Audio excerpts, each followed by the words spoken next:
Bonjour à toutes et à tous et bienvenue aujourd'hui dans cette vidéo où je vais vous présenter ma version de Dash.io, la nouvelle version de Dash depuis Bright Lights en construit. Et pourquoi est-ce que j'appelle le deck Minimum Velocity et qu'est-ce que j'aime avec le deck, pourquoi je le joue, les quelques choix que j'ai faits, etc. etc.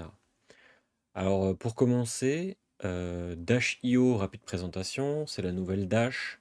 Pour le moment, elle a plutôt brillé comme un deck agressif qui utilise les points d'action qu'on acquiert avec sa capacité et son nouveau pistolet pour présenter beaucoup de dégâts très vite. Du coup, c'est un deck aggro. Ce qui est amusant, c'est que j'ai commencé par jouer des decks aggro à Fab, je m'en suis un petit peu écarté en jouant Dromai, et là, en fait, en rejoignant Dash, je retrouve le plaisir que j'avais à jouer des decks aggro. Du coup, je m'amuse bien avec le personnage, je fais des scores honnêtes, mais je pense que j'ai encore beaucoup de choses à apprendre. C'est un personnage qui est intéressant parce qu'il permet d'avoir plein de lignes de play différentes. C'est un jeu agressif mais très flexible, ce qui est plutôt agréable. Il a plein de façons d'être abordé et en l'occurrence, je vais vous présenter la façon que j'ai eu d'aborder le héros. Du coup, on va commencer par présenter le héros. Alors le héros, c'est Dash.io. Elle a 36 points de vie au lieu de 40, ce qui est important, mais en réalité change pas grand-chose. En vérité, les 36 points de vie de Dashio sont plutôt là pour compenser le fait que son pouvoir est très puissant. C'est aussi assez rapidement compensé par les équipements qu'on a. Ça nous met un petit peu en retrait par rapport aux autres decks aggro, mais en réalité c'est pas très grave parce que le deck peut avoir une explosivité qui surpasse celle d'autres decks aggro. Donc, elle a deux blocs de texte. Le premier, c'est vous pouvez regarder la carte du dessus de votre deck à tout moment. Alors rien que cette partie, en réalité, c'est fort. Parce que ça signifie que vous allez toujours savoir ce que vous allez booster. Parce que, je le rappelle, la mécanique principale des mécanologistes, et notamment des mécanologistes aggro, c'est le mot-clé qui s'appelle boost, et qui dit, lorsque vous jouez une carte qui a boost, vous pouvez bannir la carte du dessus de votre deck. Et si c'est une carte mécano que vous avez bannie de cette manière, la carte que vous jouez acquiert Go Again. C'est toujours des attaques, hein, évidemment. L'idée, c'est si vous êtes récompensé de jouer que des cartes mécano, vous allez 95% du temps ne jouer que des cartes mécano, et vous faites des trucs avec ça, et en gros, considérez que toutes vos cartes ont Go Again. Du coup, elles sont souvent above rate parce qu'elles ont des stats pertinentes, elles bloquent 3 et en plus elles ont Go Again, ce qui du coup est très important. Le fait de savoir ce que vous allez booster quand vous boostez, c'est super intéressant parce que ça permet de façonner des mains, ça permet de prendre des décisions, ça permet d'utiliser Teklo Foundry Heart beaucoup plus aisément parce qu'on sait ce qui va se passer en fait. On sait quelle carte on va bannir, ça nous permet de prendre des infos, etc. etc. Et ça va aussi très bien avec la deuxième partie de l'effet de Dash.io qui dit une fois par tour, vous pouvez jouer un item mécano qui coûte 0 ou 1 depuis le dessus de votre deck comme si c'était un instant, et ça vous coûte une ressource de plus pour jouer cet item. Alors ce qui est très bien, c'est que l'essentiel des items que vous jouez dans le deck en fait coûte 0, donc la majorité du temps il vous coûte une ressource seulement. Et en réalité, il faut considérer ça comme une ressource pour un compteur sur votre pistolet et un point d'action. Parce qu'on va revenir sur les items, mais la quasi-intégralité des items qui vont avec Dash.io sont en fait des items qui ont crank et du coup vous permettent de récupérer des points d'action, mais si vous les avez joués en instant, en fait vous gagnez un point d'action supplémentaire et du coup ça permet de faire des shenanigans.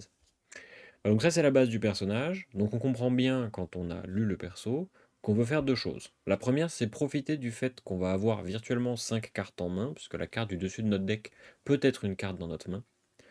On va profiter de l'information qu'elle nous donne pour avoir des boosts les plus efficients possibles, et en plus on va avoir triché en récupérant des points d'action pour utiliser notre pistolet.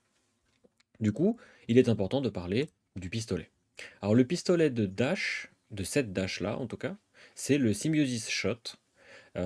C'est un pistolet qui attaque à deux, donc c'est plutôt un fusil, parce qu'il est à deux mains, c'est pas un petit pistolet comme Tecloplasma Pistol.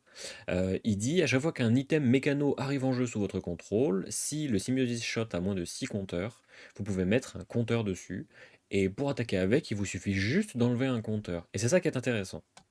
C'est comme ça ne vous coûte pas de ressources d'attaquer avec le pistolet, vous pouvez attaquer autant de fois que vous avez de points d'action, et ça ne vous coûtera rien. Ce qui rend des cartes comme High Octane, et qui vous permettent d'accumuler un grand nombre de points d'action, particulièrement puissantes, que vous avez un pistolet qui est très chargé. Mais ça rend aussi n'importe quel item du dessus de votre deck avec Crank, comme 2 dégâts supplémentaires, parce qu'en plus d'avoir boosté, vous allez pouvoir gagner un point d'action. Donc, Une des pierres angulaires du deck, c'est Symbiosis Shot. L'autre pierre angulaire du deck, c'est des cartes avec boost puissantes. Mais en réalité, c'est plutôt une densité de cartes avec boost puissante. Ça va être, le meilleur exemple, c'est 0-2-60 et Zipper Hit. Zipper Hit, tout simplement, 1 pour 5, bloc 3, go again, parce que quand vous boostez, vous allez toujours bannir une carte mécano. 1 pour 5 go again, c'est des excellentes stats. D'ailleurs, c'est des stats qu'aucune autre classe n'a, sans autres conditions. Et là, ce qui est très fort avec les mécanos, et c'est ce qui brille en réalité quand on joue le deck, c'est que toutes les cartes ont des stats très puissantes, parce qu'en fait, vous remplissez naturellement la condition qui est de n'avoir que des cartes mécano dans votre deck, parce que c'est le but du deck. On pourrait jouer une version du deck mécano qui mélange un petit peu, qui met des cartes génériques, et qui du coup prend le risque d'échouer. Et en réalité, certaines versions de Dash ne jouent pas qu'une seule carte générique, mais en jouent trois. Ils jouent trois Tom of Yendal. Ce qui peut être très puissant, puisqu'on peut récupérer des points d'action. Enfin, Tom of Yendal, c'est super quand ça a Go Again, donc en fait, quand on triche avec des points d'action, c'est super. Mais du coup, on a besoin de cartes avec une bonne densité de cartes qui boostent et qui sont correctes. Donc on a les Zipper Hit, on a les Throttle, les 0-2-60 évidemment, et on a aussi deux cartes qui font office de copies supplémentaires de 0-2-60 et de Zipper Hit quand on remplit certaines conditions. Ces cartes-là, c'est Dumpster Dive et Sprocket Rocket, qui tous les deux ont l'effet, si vous bannissez un item ou un équipement quand vous boostez la carte elle-même gagne plus 1 d'attaque. Ce qui fait que Sprocket Rocket, si vous bannissez un item, c'est en fait une 0 pour 4, donc en fait c'est un 0-2-60, qui est une des meilleures cartes du deck d'ailleurs en passant. Pour aller avec ces cartes très puissantes, on a 4 cartes qui vont être un peu des cartes clés dans votre plan de jeu, mais sans pour autant être les cartes les plus importantes du deck. En réalité, il y en a surtout deux qui sont comme ça. Ces deux cartes-là, c'est plus Wave Harpoon, qui est un must dès que vous jouez mécano, en fait, parce que si vous boostez et que vous jouez mécano, c'est beaucoup trop fort, puisqu'en fait, ça vous permet de récupérer des informations et en fait de défausser des cartes de la main de votre adversaire, ce qui est évidemment surpuissant dans un jeu comme Flesh and Blood, parce que si votre adversaire choisit de conserver des cartes de sa main et que vous lui dites seulement bah non, donne-les en fait, c'est très fort, évidemment. C'est particulièrement bien contre les decks aggro, et c'est aussi pas mal contre les decks contrôle, mais c'est un petit peu moins pertinent parce que ça implique que vous ayez boosté 3 fois pendant le tour. Il faut faire attention avec Pulse Wave Harpoon, parce que si vous cassez la chaîne au mauvais moment, vous ne bénéficiez pas de l'effet de Pulse Wave Harpoon, puisque Pulse Wave Harpoon regarde la combat chain et pas le tour. Donc pas le nombre de fois que vous avez boosté dans le tour, mais les dernières fois que vous avez boosté, est-ce que c'était avant Pulse Wave Harpoon? L'autre carte qui booste et qui est très pertinente, c'est Haste, qui, au début, quand je l'ai lu, j'étais pas particulièrement convaincu parce que je trouvais que les stats étaient plutôt moyennes et que l'effet était assez générique. En réalité, c'est un effet qui est très puissant. C'est un effet qui dit, lorsque vous touchez un héros avec Haste, vous pouvez mettre un item qui coûte 0 ou 1 depuis votre banish, enfin depuis n'importe quel banish, mais beaucoup plus souvent la vôtre, en jeu sous votre contrôle. Et alors, ce qui est super fort avec Haste, c'est que vous allez beaucoup dans la partie booster, mais aussi utiliser votre Teklo Foundry Earth, qui est le torse principal des mécanos en fait, parce que c'est une sorte de Fiendal Spring Tunic, mais qui bloque 2, et puis qui vous coûte des cartes de votre deck. Bon, c'est un peu bizarre, mais c'est similaire, ça fait des ressources en fait. Qui vous demande de bannir les deux cartes du dessus de votre deck pour gagner autant de ressources mécano que de cartes. Enfin, vous gagnez autant de ressources que de cartes mécano que vous avez bannies de cette manière. Vous ne pouvez activer la capa que si vous avez boosté, et ça vous coûte une ressource. Mais l'intérêt, c'est que vous allez bannir des cartes de votre deck en fait. Et quand vous bannissez plein de cartes de votre deck, et que la deuxième, vous ne savez jamais laquelle c'est, bah du coup, votre Ace, parfois il est actif. Et quand Ace devient 2 pour 5 Go Again, qui, si il touche, vous permettent de gagner un point d'action, mettre un counter sur votre pistolet, et généralement mettre une boom grenade en jeu qui va faire des dégâts la prochaine fois que vous allez toucher, ça devient tout de suite un must block. Et c'est ça qui est très fort avec Haste. C'est que vous allez pousser votre adversaire à bloquer. Et ça, c'est important. Parce que c'est ce qui manque cruellement au mécano, le fait de pousser l'adversaire à bloquer.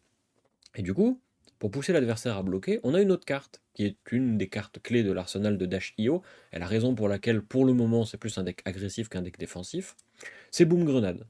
Alors Boom Grenade, c'est très simple, c'est une 0 pour 4, mais qui en réalité fait un petit peu plus en fait, puisque c'est un item qui coûte 0, qui du coup est jouable avec Dash depuis le dessus de votre deck, qui met un compteur sur votre pistolet aussi, qui a Crank. Alors Crank, c'est un mot-clé que j'ai pas encore introduit, mais qui dit, si vous n'avez pas suivi un peu Bright Light, quand une boom grenade ou un item avec Crank arrive en jeu, vous pouvez enlever un marqueur vapeur de l'item pour gagner un point d'action. Ce qui signifie que vous gagnez Go Again en fait sur votre item si vous le jouez depuis votre main. Mais ce qui est bien, c'est que si vous le jouez en instant, ou s'il arrive en jeu depuis la baniche ou depuis votre deck, bah, en fait vous gagnez seulement un point d'action, mais vous n'en avez pas dépensé. Donc en fait vous faites du plus 1. Au début de votre tour, détruisez la boom grenade à moins que vous n'enleviez un marqueur vapeur. C'est là que c'est important de l'avoir mis ou pas, surtout quand vous le jouez de la main. Et quand une attack action card de mécano que vous contrôlez touche un héros, détruisez la boom grenade et infligez-lui 4 blessures. Alors évidemment, boom grenade, on en joue 6, 3 rouges, 3 jaunes. Il est même envisageable d'en jouer des bleus, mais j'ai choisi d'autres bleus pour les ressources. Mais boom grenade, du coup, ça va donner des units à vos attaques. Parce que quand vous avez une boom grenade en jeu, votre adversaire, il a peur. Parce qu'en fait, votre attaque, elle ne fait pas que les dégâts qu'il y a marqués dessus, c'est plus juste des maths. Vous lui offrez la possibilité d'empêcher plus de dégâts d'être infligés. Et comme vous lui offrez la possibilité, vous le poussez aussi d'une certaine manière à bloquer. Et c'était un peu ce qui, à mes yeux, manquait en fait au mécano, c'était interagir avec l'adversaire. Ne pas seulement présenter des chiffres, mais présenter un petit peu plus que des chiffres. Et Boom Grenade permet de faire ça avec le nid de haste. Mais vous noterez que c'est pas beaucoup quand même. Mais comme Boom Grenade, en fait c'est un nid sur toutes vos attaques tant que la Boom Grenade est en jeu, en fait ça va, c'est plutôt pas mal. Les deux cartes clés du deck qui sont à mes yeux les plus importantes, parce que c'est celles qui sont les plus faciles à intégrer dans le plan de jeu, c'est High Octane et Spark of Genius.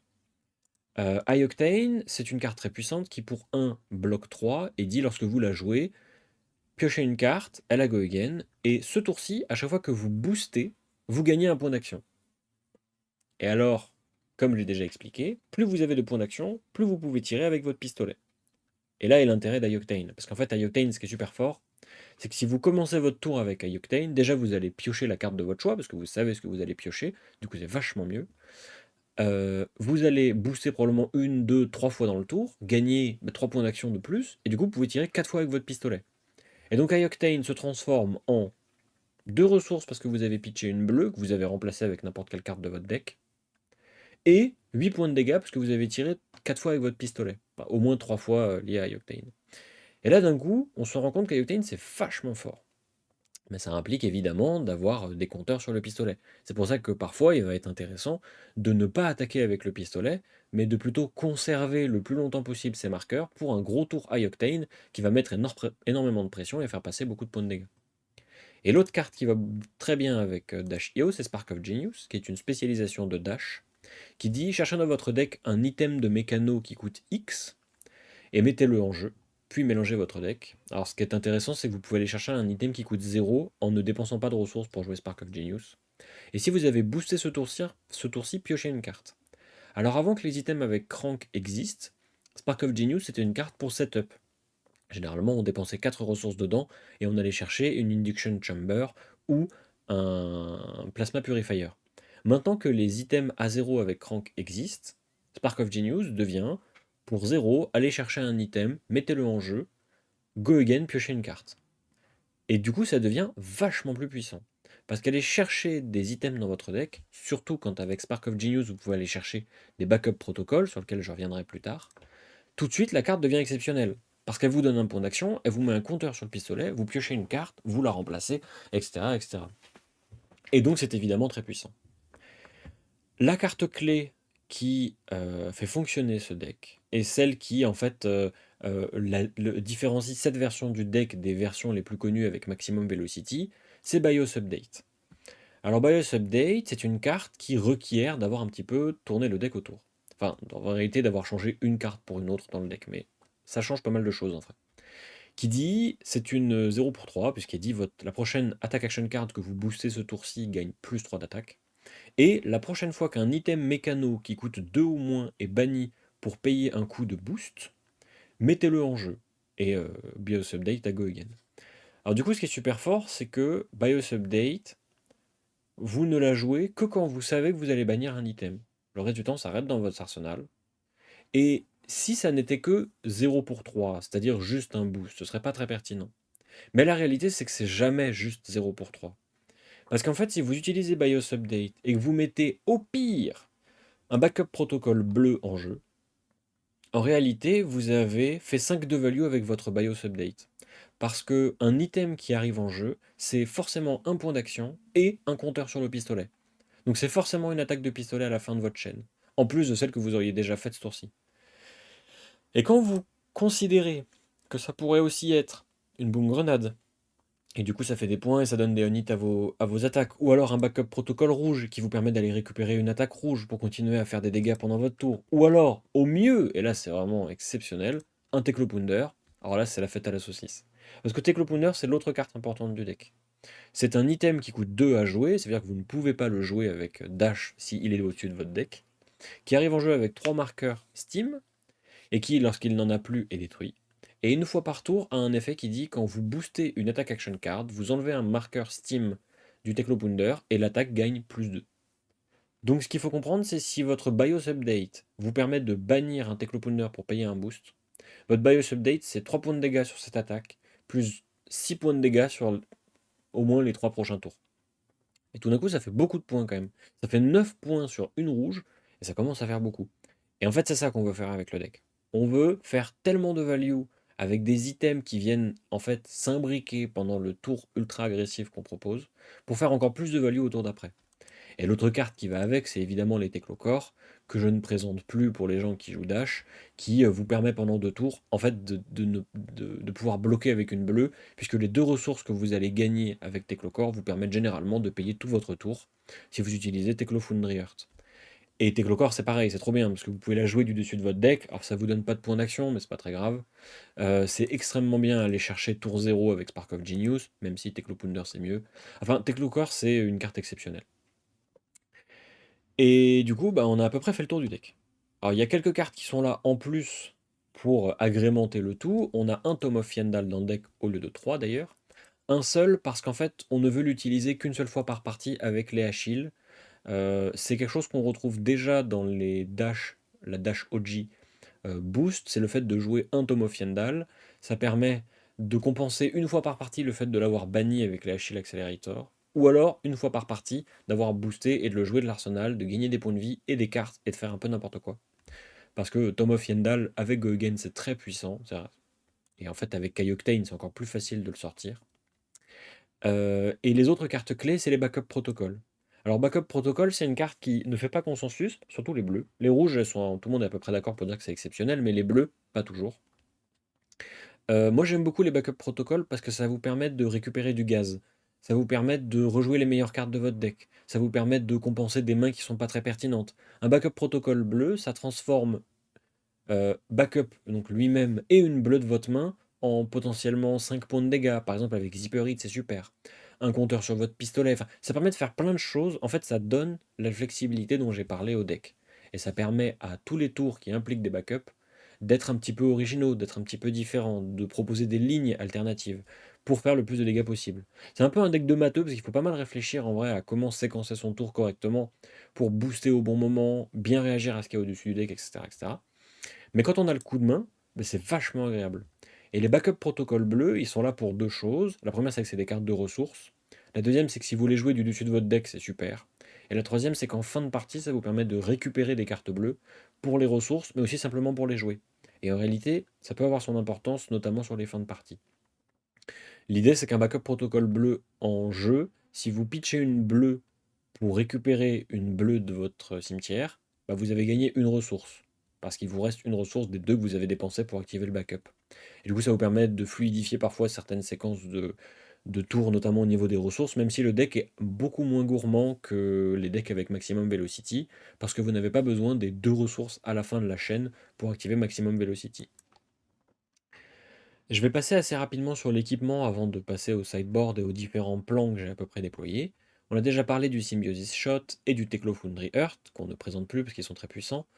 En tête, parce que c'est la carte la plus forte quand notre adversaire présente des dégâts physiques, c'est Crown of Providence. Et d'ailleurs, Crown of Providence, si vous savez ce que vous piochez, c'est exceptionnel. Au début, je n'étais pas convaincu, et puis un jour, il y a Croissant qui m'a dit viens, on fait une ou deux games sur Talishar, probablement en stream en plus. Et je constate qu'en effet, Crown of Providence, c'est pas seulement enlever une mauvaise carte de notre main ou de notre arsenal pour espérer avoir mieux, c'est littéralement enlever la pire carte de notre main pour piocher une carte qui sera forcément mieux. Et quand Crown of Providence ça devient ça, ah, c'est tout de suite vachement plus fort. Achille Accelerator qui est là pour avoir AB1, mais en vrai on s'en fiche, qui est surtout là pour compenser le fait d'avoir banni Tom of Yendal ou le fait de jouer Tom of Yendal en plus de ce que vous faites pendant le reste du tour. Et Adaptive Plating. Alors Adaptive Plating remplace Goliath Gauntlet. Goliath Gauntlet qui est généralement joué parce que ça fait plus 2 et que ça marche sur les max V. Mais comme ce deck ne joue pas de max V, en fait les seules cibles c'est les Throttle et du coup c'est vraiment pas bien. Alors que Adaptive Plating, qui va quasiment toujours bloquer 3 parce qu'en réalité vous bloquez avec uniquement quand vous pouvez sacrifier un item, devient vachement plus pertinente. Déjà parce que c'est un point de plus, tout simplement, parce que Goliath c'est que plus 2, Adaptive Plating ça bloque 3, et surtout parce que les points, la value des points défensifs est souvent plus élevée que la value des points offensifs. Parce que en défendant une attaque à 3 au moment opportun, vous allez probablement empêcher un hit, vous allez probablement empêcher votre adversaire de piocher sur un snatch, ou que sais-je. Enfin, vous faites des trucs en plus, en fait. Et du coup, ces points de défense ont beaucoup plus de valeur que si vous aviez juste présenté 2 points de dégâts supplémentaires, sans on-hit qui était associé, etc., etc. Et du coup, Adaptive Plating, ça devient exceptionnel pour ça. Il y aurait de bonnes raisons de jouer Goliath Gauntlet, parce qu'en plus de Throttle, je l'ai oublié, mais on peut utiliser le Goliath sur Haste, mais selon moi, ça ne vaut pas les 3 points que représente Adaptive. Et en plus, vraiment, Adaptive, l'essayer, c'est l'adopter, en fait, parce que la carte est tellement bien qu'il y en a un deuxième en side, en fait, c'est vous dire. Et du coup, les quelques cartes dont je n'ai pas parlé, bon, on a 2 Hyper Scrappers qui sont là parce que ce sont des bleus bloc 3, et qu'en réalité, en fin de game, notamment si vous savez que vous allez arriver pendant la fin de game, vous pouvez l'utiliser pour bannir beaucoup d'items d'un coup avec un Convection Amplifier pour lui donner Dominate. Et là, ça devient vachement mieux. C'est un de vos kills. Il faut essayer de les protéger si votre adversaire compte vous fatiguer, mais la majorité du temps, c'est une bleue bloc 3 que vous pouvez jouer vaguement. Les T-Bones sont là pour arracher les équipements de certains héros. Si votre adversaire joue par exemple Snapdragon Scalers, vous n'allez pas jouer T-Bone. Mais si c'est Dromai par exemple, vous pouvez lui arracher sa Furnace en utilisant un T-Bone au bon moment. Donc c'est non négligeable. Et c'est une bleue bloc 3 qui booste. Du coup, c'est pas déconnant. Qui en plus vous arrachera toujours un petit peu de value normalement si vous l'utilisez au bon moment. Et du coup, on arrive au sideboard. Parce que là, j'ai présenté le main deck qui fait 64 cartes. Vous allez à peu près toujours jouer 64 cartes. Et en fait, vous allez en enlever une ou deux et en ajouter quelques-unes si nécessaire. Mais ça, c'est le corps du deck. C'est ce que je jouerai contre tous les decks aggro, sauf Azalea du coup. C'est une version que j'ai jouée, qui n'est pas de moi, hein, totalement inspirée d'une vidéo qui a été faite sur YouTube il y a un certain temps. J'ai quand même fait quelques modifications, j'ai enlevé les Hyper Hit bleus que j'aimais pas du tout, j'ai ajouté des backup protocoles, etc. Mais en gros, le cœur du deck est là. Et du coup, il y a un petit peu de side. Alors, un des sides les plus basiques, c'est Visiertronic Model I, qui vous permet de monter à AB3, ce qui du coup est particulièrement bien contre les Wizards, mais ça ne fait pas que ça. Le truc, c'est que je suis pas encore assez bon avec le deck pour me rendre compte à quel point Visiertronic Model I peut être exceptionnel, en fait mieux que la Crown of Providence. Parce qu'en théorie, l'effet du Visiertronic qui vous permet, après avoir boosté, de piocher une carte, puis de mettre une carte de votre main au-dessus de votre deck, vous permet, pendant un tour, de mettre les items que vous avez dans votre main au-dessus de votre deck, de piocher des rouges pour attaquer avec, et de faire des dingueries en récupérant des points d'action. Le truc, c'est que pour le moment, je n'ai pas trouvé de scénario, ni de situation, ni de match-up, où je préfère avoir cet effet-là, plutôt que la Crown of Providence, qui va fluidifier un tour, qui va permettre de piocher une carte excellente, etc. etc. et surtout bloquer 2, ce que ne fait pas Visiertronic. Et du coup, comme je compte pas vraiment utiliser son effet, bah ça se limite à AB2. Alors du coup c'est bien parce qu'en ce moment les Wizards ils se sentent plus pissés, donc il y en a partout, notamment les canaux, et donc c'est bien d'avoir AB3, mais en réalité c'est pas extrêmement important.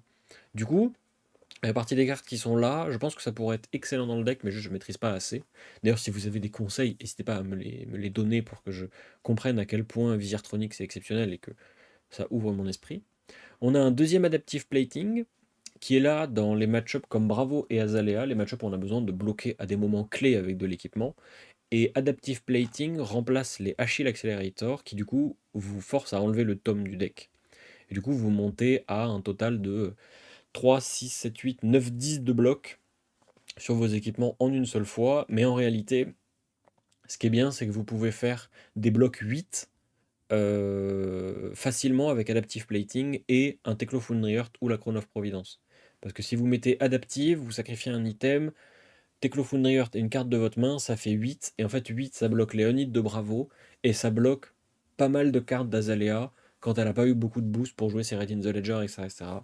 Donc c'est pertinent. Azalea et Bravo étant deux des pires match-up du deck. C'est pour ça qu'on accorde autant d'importance à ces match-up. Et du coup, en gros, le sideboard, il a deux utilités.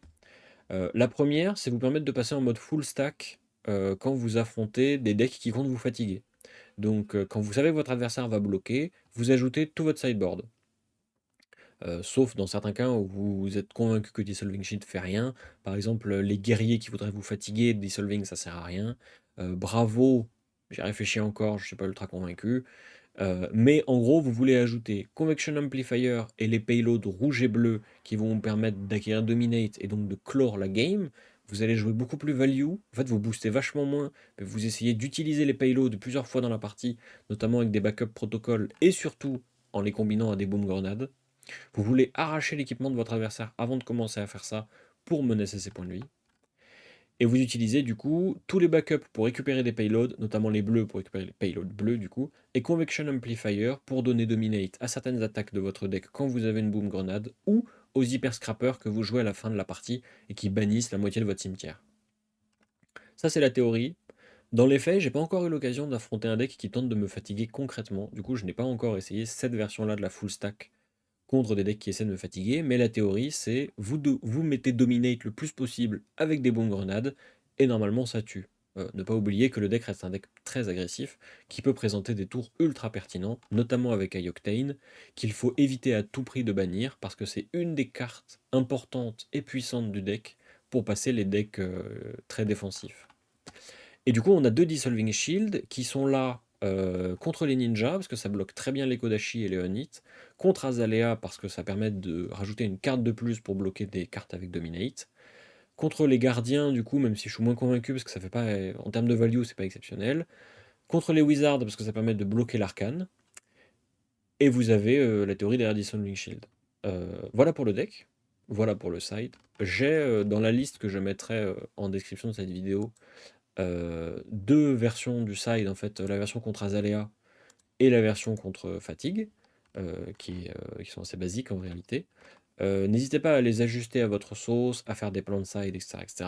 La réalité, c'est que ce deck, je le joue avec plaisir en armory en ce moment. Je n'ai pas, j'ai pas encore abouti à une version complètement définitive, même si je suis sûr que c'est cette version avec BIOS Update et Teclopounder que je veux jouer à l'avenir. C'est un deck que je prends beaucoup de plaisir à jouer, et j'espère d'ailleurs que si vous essayez cette version, vous prendrez autant de plaisir que moi à la jouer. C'est un deck qui a plein de choses qui s'imbriquent les unes entre elles, plein de détails, plein de subtilités. Il y a plein de trucs intéressants à faire avec le personnage et tout son attirail en fait. Et vous allez vite vous rendre compte que ça n'est pas qu'un deck aggro. C'est-à-dire qu'on a tendance à rigoler en disant que Faille c'est 3 go again, 3 go again, 3 go again. Au début, Dash ça ressemble un petit peu à ça parce qu'on fait 0 to 60, 4 go again, et puis Zipper Hit, 5 go again, etc., etc. Puis en fait, quand on se rend compte que des fois on va vouloir jouer certaines cartes pour bannir une carte du dessus de notre deck, du coup pour en révéler une autre, un item, et puis qu'on va le jouer, et que du coup ça nous donne un point d'action, mais du coup ça nous fait conserver notre attaque dans notre arsenal parce que on préfère tirer deux fois avec le pistolet, machin et tout. En fait, ça rend le jeu beaucoup plus fluide. On a toujours l'impression de savoir ce qui va se passer parce qu'on regarde toujours la carte du dessus de notre deck. D'ailleurs, c'est une habitude à prendre qui est un peu perturbante quand on joue d'autres decks, parce qu'on a tendance à vouloir regarder le dessus en permanence. Mais, euh, mais, mais comme c'est un deck qui a plein de lignes qui se croisent, etc., etc., c'est un deck qui est super cool à jouer. Je pense, comme on le disait déjà avec Croissant, que ça va être un très sérieux compétiteur dans la méta qui arrive. Nous verrons avec Heavy Hitters à quel point les decks peuvent le bloquer facilement et à quel point ça devient difficile de jouer le personnage. Mais pour le moment, c'est un deck qui est très amusant, très plaisant et qui rappelle aux gens que en fait aggro ça tape. Et pour ça, je trouve ça cool. En termes de modification, si vous souhaitez modifier la liste, dans les options auxquelles j'ai réfléchi, il y a le fait d'ajouter des boom grenades bleues pour avoir plus de units et plus de points d'action en instant si vous les révélez. Il y a le fait de compléter les hyper hits en ajoutant les bleus. Il y a le fait d'ajouter le Tome of Yandal, mais il y a aussi évidemment la version avec Maximum Velocity et Twin Drive, c'est pour ça qu'ils sont en maybe, que j'ai essayé, que je n'aime pas. Parce que Maximum Velocity, je trouve, est une carte qui est très difficile à jouer parce qu'on n'a jamais envie de l'arsenal, on a toujours envie de la jouer, mais on peut jamais la jouer au moment où on l'a. Bon, enfin, il y a plein de contraintes autour de Maximum Velocity qui, du coup, la rendent inconfortable à mes yeux et surtout dans ma façon de jouer les decks aggro. Donc voilà pourquoi je joue cette version-là. Je pense que j'ai fait le tour. Euh, N'hésitez pas, si vous avez des commentaires, si vous essayez la liste et qu'elle vous plaît, des remarques, des conseils à donner autour de la liste, vous pouvez évidemment utiliser les commentaires pour ça. N'oubliez pas d'écouter les podcasts qui sortent tous les dimanches à 11 h. Et sur ce, je vous dis à une prochaine pour une autre Deck Tech.